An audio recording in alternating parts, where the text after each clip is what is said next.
Like, all right, so the thing is, women want the cool bad guys or whatever, then they complain about them, and they want us good guys to fix them, and then fix their problems as well in the relationship. So then this bad good guy that shouldn't even be your man, who doesn't respect you, he reaps these benefits of still having you, while he's still not even gonna incorporate anything that I'm supposed to be telling him to help fix him. So how do you expect us to want to stay the same?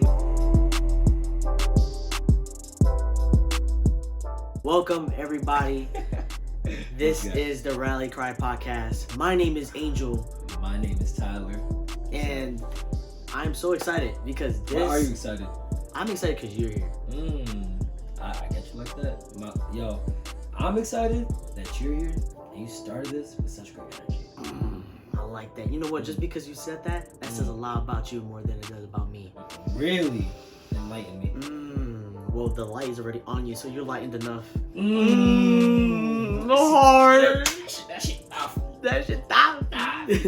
All right, so yeah, this episode is gonna be very interesting, and that's why I'm putting my hands together like this. If you are just listening on whatever platform you're on, you know, if you're on Apple Podcasts, Spotify, Google Cast, and I forgot Castbox, yes, and Anchor is just able to, you know, make it easier for you. But if you want to watch us on YouTube, you can also do that, see our beautiful faces. Whatever platform you're on, give us reviews and you know, subscribe, you know, just so that you keep up with us. Like, comment, download. You know, if you are already here, we are grateful for you being here. So all the OGs, y'all here. For the new ones as well, welcome. All right. Yo, what's up, OG, triple OG? Yeah, breezy. You know what I'm saying?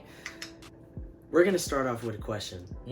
And before we go into the 5 reasons or signs to know if that person is toxic. And in this case, we are men, and we're gonna talk in a woman's like it's a woman, but in the guy's perspective. I mean, obviously we're attracted to women, so we're gonna say she. Just letting you know. Yeah, just she. I'm gonna say experiences, our perspectives, like, and things we've seen on social media. Because I mean, yo, it's 2022. Anything is possible in 22. Yo, about to make me act up. No cap. So, the first question is it important to vet out that girl? If you're going to be in a relationship with her, vet her out. Is that important? No, not at all. Because I'm just going to go with the chance of luck, because God got me. And my horoscope tells me every day that I'm just bound to find the person I'm destined for. Like, no cap. That sounds similar. Oh, really? Anyways. Yeah. No. What? That shouldn't even be a question. That should be rhetorical, if anything. I know. It's definitely, like, honestly, overall, like, it's a vet woman, but it's like, I think we also get into the idea of peer pressure a little bit when you think about it. Because, like, when we're talking to somebody, I believe that there's a lot of times where, like, probably either party or maybe one party that's, you know, they're already, like, at that point with you and they're feeling you already, but they say things to kind of, like, plant that in there and just kind of, like, sway you into, like, just rushing the idea of, like, y'all talking when y'all not even ready for the relationship yet. Yeah, because honestly, guys do it too, but I know damn for sure women, they definitely play by their P's and Q's, and once you know they get what they want or they're accustomed to whatever is to be the new norm in their life, they're just gonna stop giving you the P's and Q's, and they're just start bringing a whole side that you never seen, and then you're just like, yo, who is this? Because this is not the person I fell in love with. I'll be like, no, I gotta go. Okay, you can stay there, my friend. God, got to go. I got to go, my friend. So, my friend, it's not versatile, my friend. Yeah, so I think that says enough, to be honest. I like, you definitely need to vet out the significant other, because if you don't do it, everybody has a process. It's not like, you know, everybody might find out sooner than others, but like, you really vet out that person, because if you don't, you'll end up with a toxic person. And we're gonna start with number 1. Oh, number uno. We're gonna start with number 1. Kids next door? No. Yes. But no. Right. Okay. The rally cry. Got you. We're gonna say number 1 of the signs to know if that person is toxic, or AKA, I would say for me, she. Bars? Stop. All right. Got you. So, number 1 is using totalizing words such as every time, I did everything for you, you've done nothing for me. My heart. Totalizing by really trying to say, like, in a certain amount, I've done so much more, and totalizing like your amount is nothing. That's what that means. Yo, you starting to sing up the room with that information, man. Cause like, oh my god. The thing is that if you want to address your feelings, you always want to use I'd like instead of I always do. Mm-hmm. You know, like, for example, I have experience. Mm-hmm. Doesn't matter the timing, but I had an experience where my significant other was like, I always do the dishes. You do the dishes. You never do them. Never, always. Totalizing words. Yep. And so, in that case, she could have said that I like, or I'll basically say, oh, okay, let's go back. You want to say I clean the dishes more than I'd like. Mm-hmm. You know what I mean? That's how you want to say it, because you're basically saying like I clean the dishes in a way that is often enough, because I'm saying that I'm doing it more than I like. Yeah, and it's not as offensive either, because like when you come off as somebody and you're saying like you do the dishes, kind of like, or like regardless of, you know, how light it may sound, just kind of like, damn, like you really sound aggressive. And it's not even being soft at that. Just like there's just a respectful way to talk to people. And the more that you actually take the time to not even just learn about talking, how important it is to talk good about yourself, but it's also important that, like, you know, when it comes to talking to each other, we have to be so mindful of exactly how we say things, because like that right there is not that it's gonna be misinterpreted. It's just that your intentions is not gonna match the intention of the person, how they're perceiving that. So, right. Overall, do better with the communication. Yeah, and honestly, what it is too is you should never have it to be favorables, because everything that is done for your partner should be desirables. You should never do things that for favors, because it only thinks that I need something back in return.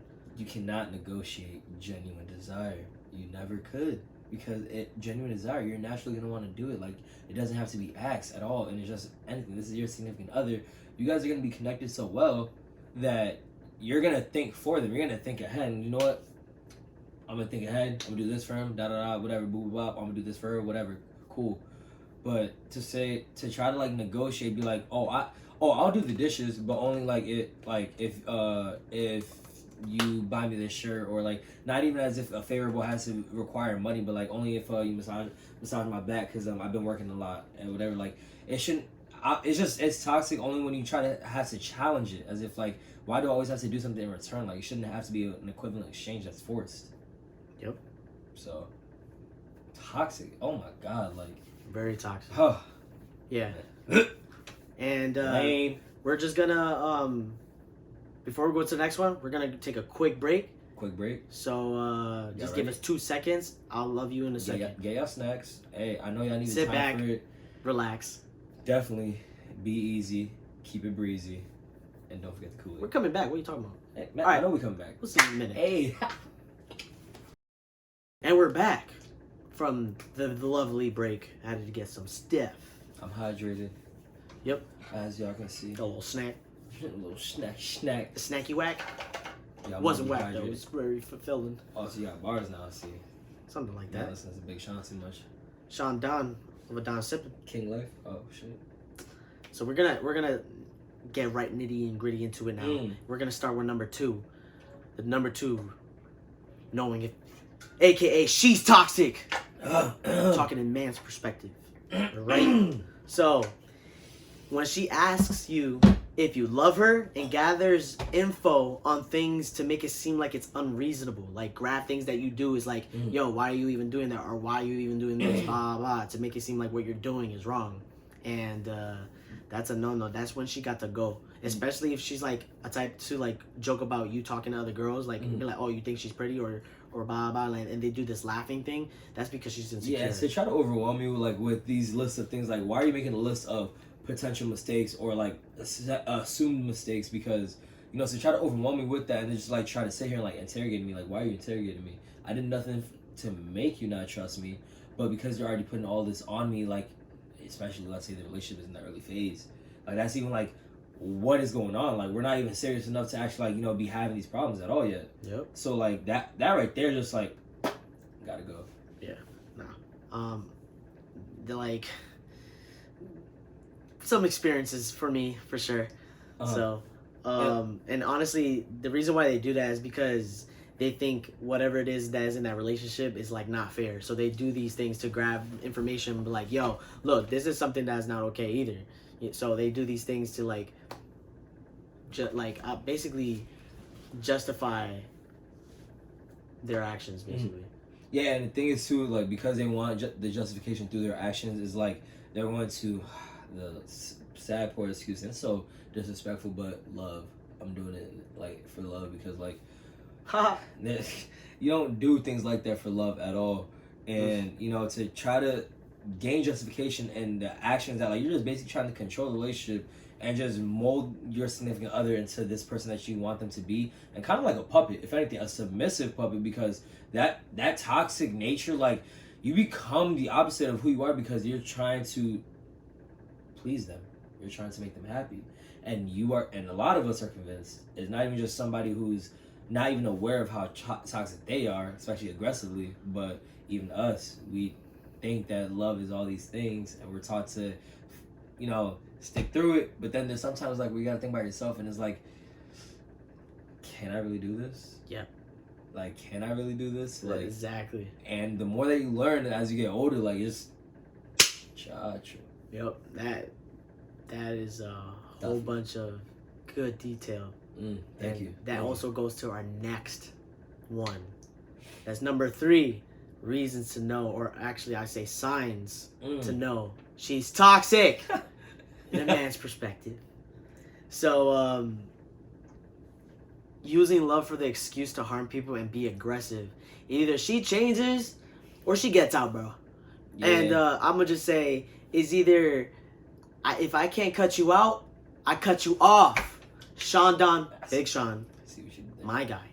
So yeah, like I've had experiences where, like, let's just say in one of my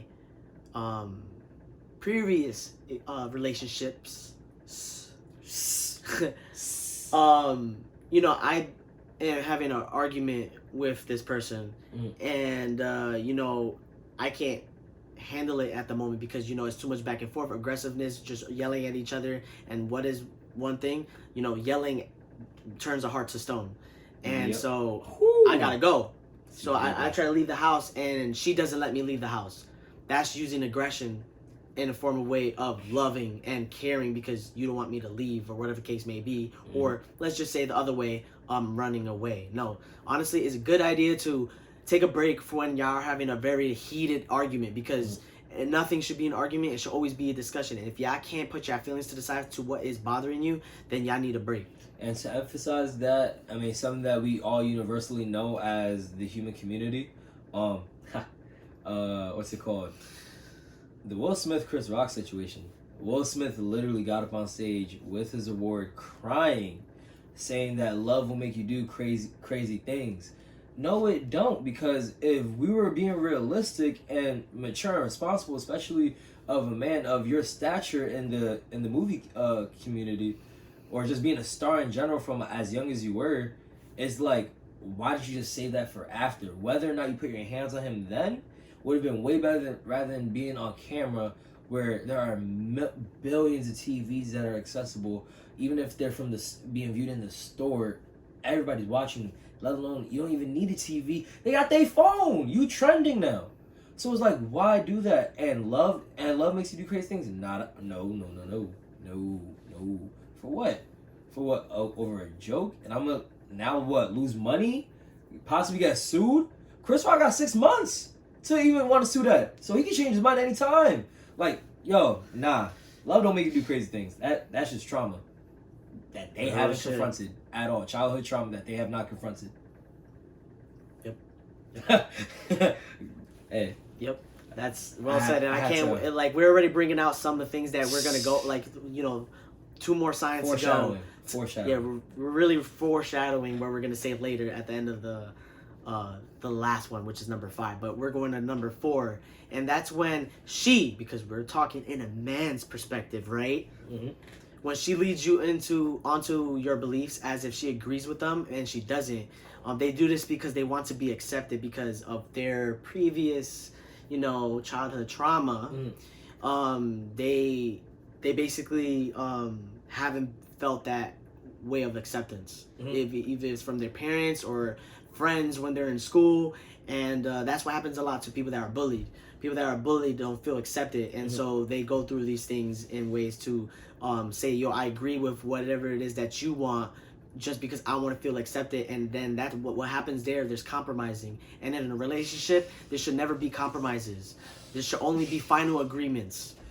Yo, not even just that, man. Mindsight, the book, once again, just doing the final read, and like overall, like everything you're saying, it makes so much sense. Only because like they still haven't found their own identity.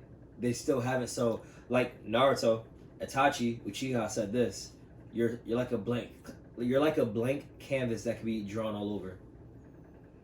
So that means like you're willing to blend in wherever just to feel acceptance and to just feel wanted and get the love that you didn't get. So because you didn't get that love, like the desperation and to not even think about yourself, like at that point, then here's what it also does. It creates an aggressive characteristic in that person. So when they don't get what they want, when they're asking for the bare minimum because they didn't get the bare minimum, they're even more aggressive to that person that they're supposed to be getting that love from when they don't even think that's the love that they get. Damn. Yo! You see, I got two hands on my chin. You had the lava, but we're like, Raw shit. Yo, what? That is, yo. You said some shit? Nah, I got something to say. Go ahead. I got some stats for you guys. I gotta get Listen. Get rehydrated for that. I got this. There was a study that showed around 73% of people that were surveyed who'd been in a relationship for at least a year admitted to lying to their partners in order to maintain their healthy romantic relationship. Got him. So, what does that say? What does that say for people? How you feel about that, bro? 73%. And that goes for men and women. But the fact that that's a big percentage of the insecurity that one or another may be having. Yeah. I mean, first off, merch. Second off, honestly, with percentages, like let's talk about how, percentages do so much more of understanding, like just how much more often and just biologically, when you think about it, this is just who we are, and as humans.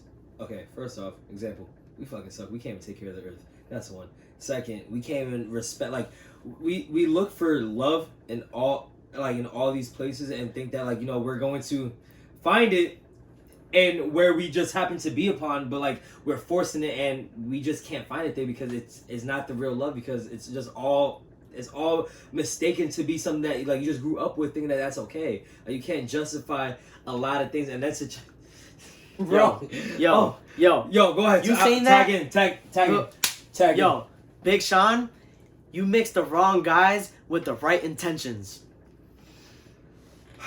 Goddamn, yo. Matter of fact, here's another example. Not even that long ago, I just saw a video, and it was a guy on TikTok. He was just talking about like, how is it that like you want us good guys? Like, all right, so the thing is, women want the cool bad guys or whatever. Then they complain about them. Then they want us good guys to fix them and then fix their problems as well in the relationship. So then this bad good guy that shouldn't even be your man, who doesn't respect you, he reaps these benefits of still having you, while he's still not even going to incorporate anything that I'm supposed to be telling him to help fix him. So how do you expect us to want to stay the same and want to even still respect you and try to keep you in the same limelight as a potential girlfriend? Then you want to leave us as garbage and some dusted change after that. Like, that doesn't make any sense. And there's nothing wrong with it. Like, we all got to learn from our own choices, but at the same time, you can't sit here and say that, like, us good guys, once again, why are we in the friend zone? Oh, he's lame. Oh, he's like, what's it called? He's probably doesn't be hanging around a lot of girls. Nah, it's not that. A lot of girls making like wrong. Like, know how many times? Like, yo, we're only 23. You know how many times we just came across like women that just like or we just see on social media at that toxic relationships, and we look at the guy just by looking at his profile, like, bruh, everything here just the math ain't mathing right now.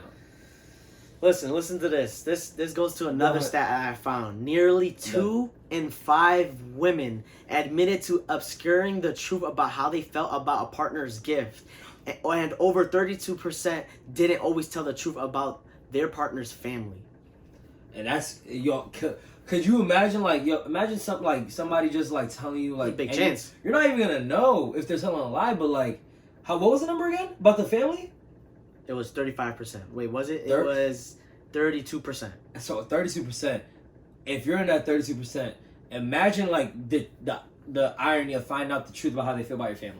Like, just imagine like how petty they gotta feel in that moment. Let's say if they were to tell you themselves, especially physically in person.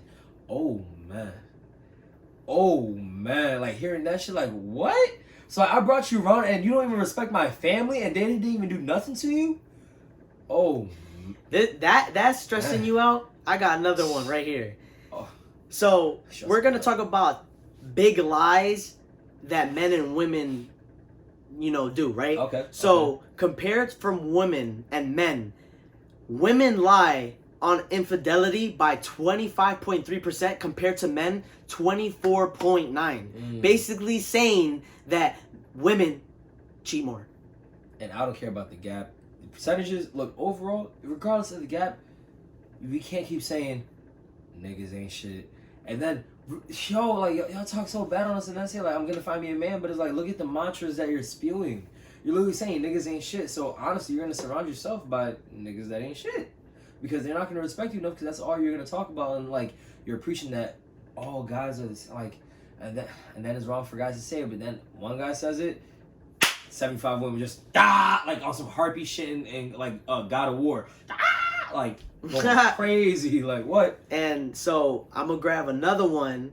So there is a percentage of women that denied having mental illness, 8.7, compared to men denying that they had mental illness is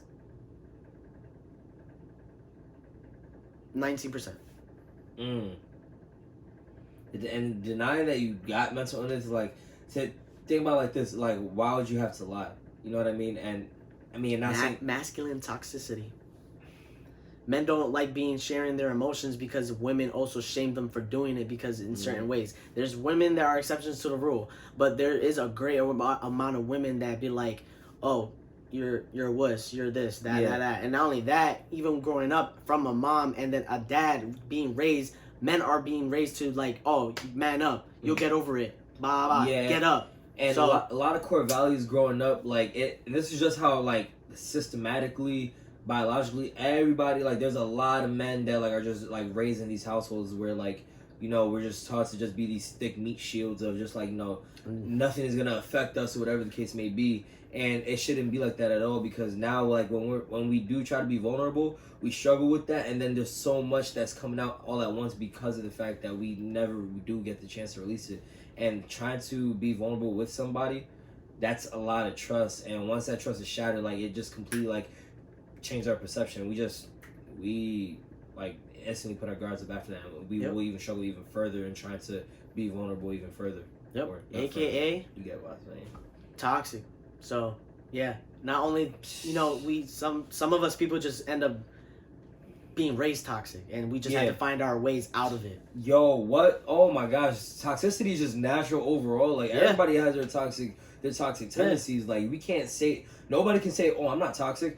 Anybody say, and I can name a whole bunch of people. Yeah. But like, anybody that says that, like, they're not toxic, bro, we're not perfect. It's okay, but just, we're not saying that, oh, this is you and this is all that I'm gonna know you for. But like, bro, definitely needs to be worked on. And it's just being toxic is a behavioral trait. Yeah, it's okay to embrace, because it can be fixed. It can be worked on. It's a trait. It doesn't mean that you're forever going to be like this. And for you to deny it, you don't even like it. But at least admit it. Like, come on. Yeah. Like, what's the harm in that? Right. At least you're aware of it. Exactly. That goes to our last one. Y'all ready? Number 5. Finale, please. Signs knowing if she's toxic, because we're talking in a man's perspective. Once again. And so, when they don't know where their childhood traumas come from. We talked a little bit about it, foreshadowing it. Foreshadowing. And that's definitely one thing. And I just want to do a quick shout out to Sierra We got 2 Chantel. shout-outs this video. Go ahead. Shout out to Sierra Chantel from Voices in Power, because in one of her poems, she said, "You've been using your childhood traumas as daily mantras and have the nerve to look at karma as if she's doing something wrong and she's the problem." Oh, man. Oh. Yo, what? Yo, Voices in Power. Like, yo, when I tell you poetry is so powerful, like, being emotionally moved, emotional damage. Like, so say that again, please. Like, that just sounds so blissful and like harmony. Like, it's just because like how her words just sway you. It's just like, I'll tell you after. If you want to hear it, rewind back. Oh, go! I like that. You're good at advertising. I see. I guess. Yeah, because now you're promoting me to keep an eye out for that later. Got you. See what? See? Nice. Now we're nice. Noise makes some noise. When saying things, "Why don't you fight for me?" or "always fight for you," is because of their childhood past. As long as there's arguments, there's always there's no like abandonment there. Mm-hmm. So they get confused thinking that from how their childhood was, when they always got screamed at in ways of love, because then, they'll get yelled at for no reason, let's say, and then they start showing love, they think that's love. And so that's why they get so addicted to that, because they get used to that way of loving. That's why love like has different levels of loving, but love is actually only one thing. There's no kind of love. There's only one kind of love, and it's only the matter if you understand what love is in the first place. Yeah, and the thing is, like, yo, he was preaching just now. Yo, what's crazy is the fact that once again he said like you don't understand where your childhood traumas, like how your childhood traumas formed your experience of love. Because we think about it like this: when you got sayings like that, I fought for you, it's the fact that I fight for this. Love should have to include fighting. Like we love, yeah, there could be, I won't even say that. I was gonna say that, yeah, they love their sacrifice. They're not really sacrifices, because you do it as genuine desires. So overall, it's not sacrifices. But the fact that you have to mention that you're fighting for it, like, why do you feel like you have to be on the defensive all the time? Like, loving is being accepting. You know what I mean? Like, love is like peaceful and it's calm, and it's like we're not trying to sit here and overwhelm each other like with each other's love. Like, it shouldn't be competition, but it shouldn't be this overwhelming battle, like trying to like gain momentum or whatever the case may be. So like to say that, and then people like that, like, well, I won't sit here and try to segregate anybody, but like anybody that does have childhood traumas that struggle with that, a lot of time fear of abandonment can do a lot to you. Especially when you're not getting love in the right places. And the thing is, there are certain, read the book Mindset. There are certain loves that we all get that just not getting unorganized love. Believe it or not, it's actually categorized with scientists and everything. Like, they've done studies, and there is such a thing as unorganized love that fucks up with the child's development and processing love. And so they'll be more irritable and more distant and everything. And they won't even know how to process exactly how they want to be around their parent. So that with unorganized love, they're gonna they might be embracing of their parent, wanting to hug them and everything, but then they get irritable and then just want to be let go of them and start crying just to get away from them, because they're like, they have mixed emotions about how they view their parent because it's unorganized and it's not consistent love as far as like being healthy or toxic. Well, fucking sad, man. But I wanted to bring up a quote, and it's a famous quote, and I don't know it word by word, but love isn't necessarily gazing upon each other. It's about looking over in the same direction. Because sometimes when you look at the person, sometimes you could look past that person or against them. So it's the matter of looking both in the same direction, because y'all both know what y'all looking for, because y'all both going for the same thing. I like that. Oh, I'm putting it back in, bro. Like, dual swords, double sheath. Man. Okay, Demon Slayer. Yo, by the way, hold on. I cut the hair, man. Woo! Yo, I'm so wavy. Yo, they're coming back. They're getting there. Yo, 2.5 weeks. They're shores. Right now it's what's it called? I got a little tadpole waves. I got like shallow at the seashore. Tadpole waves. You're like tadpole waves. Nah, but yeah, they coming back. We got something coming for y'all. We all about to have different hairstyles. You know what I mean? This man about to get a mohawk soon. You know Yeah, all right. Speak for yourself, man. Well, I'm just saying, man. Yeah, you're just saying a whole lot of nothing. Nah, but yeah, like, and well, another thing with child, like, actually go off that quote one more time. Like, What quote? That the last one you just read. Saying things like you won't fight for me. Oh, you got me all crazy up. That's all I was looking at. Love isn't necessarily glazing upon each other. It's necessarily looking in the same looking direction. in the right direction. Yeah, so like being like have the fact that there's such a misinterpretation with having to look in the same direction, like. A lot of times, like we tell each other that we're on the same page and everything, when really we're not, because like we tell each other these ideas and things that like we want, but like we get convinced that, you know, oh, this person like likes my ideas or respects my ideas, so they must want the same thing. But really, they're misaligning what you're saying with what they're saying, only to have you convinced that you guys are just like are gonna do this together. But as time goes on, and the more that battles continue as far as arguments go, you're just gonna see further and further like you guys really never were on the same page. And trying to find that right direction, you guys both have to consistently talk to each other and just once again be on the same page. Well, fuck you said, man. Like, honestly, like, there's not much more to say but break shit down, and it's broken down already. Honestly, those are the 5 signs, man. 5 signs. That's 5 signs. If you need to hear them again, we rewind. Talk about a lot, but like, yo. Once again, Mindsight by Daniel J. Siegel. This guy's a neurologist. He's a psychologist, and he is definitely a strong-minded person on emotional intelligence. And we got Shoutouts. Sierra Chantel on IG with Voices in Power. She is a lovely, intellectual woman. I think you guys would love her poems that she displayed for Voices in Power. Definitely check them out and check her out herself. Shout out to them. Shout out to them being great people and being insightful and being teaching. You know, we are heeding your knowledge and we are definitely utilizing them. Absolutely. I agree. For sure. Want to make a quick announcement. As you guys know, you don't see Troy here.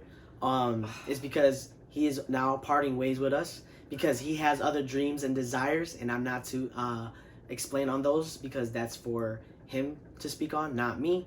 But yeah, we support his dreams, so he's forever flying like a bird. So we let him go because we don't keep people caged in, because that's not what love is. Yep, and if it is meant to be, it will come back around. And with that being said, that doesn't mean he can't be a guest. He can come back.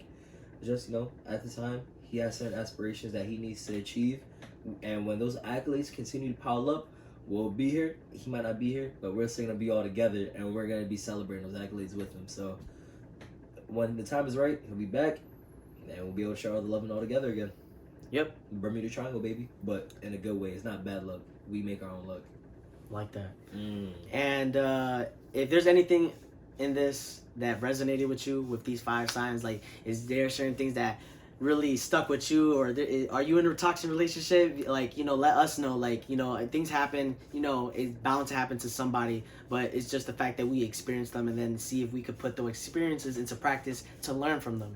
So don't forget, we're on other platforms, the listening platforms. If you don't want to watch us on YouTube, you can listen to us on Apple Podcasts, Spotify, Google Cast, Outcast, right?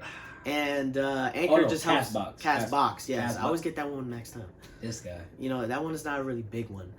Apple Podcasts and Spotify. You know what is a big one? Anchor, because it holds all of them together. Funny. Yeah, like it. Yeah. Anchor just makes it easier to distribute, though. You can also go on there, just easier for you to go and click on a link. We'll leave it for you down below, though, if you're on YouTube and other platforms. So we appreciate you guys. We love y'all. We love y'all so much, and we hope that you're not in a toxic relationship, because that's a no. And so until next time, y'all be easy. Y'all stay breezy. Peace.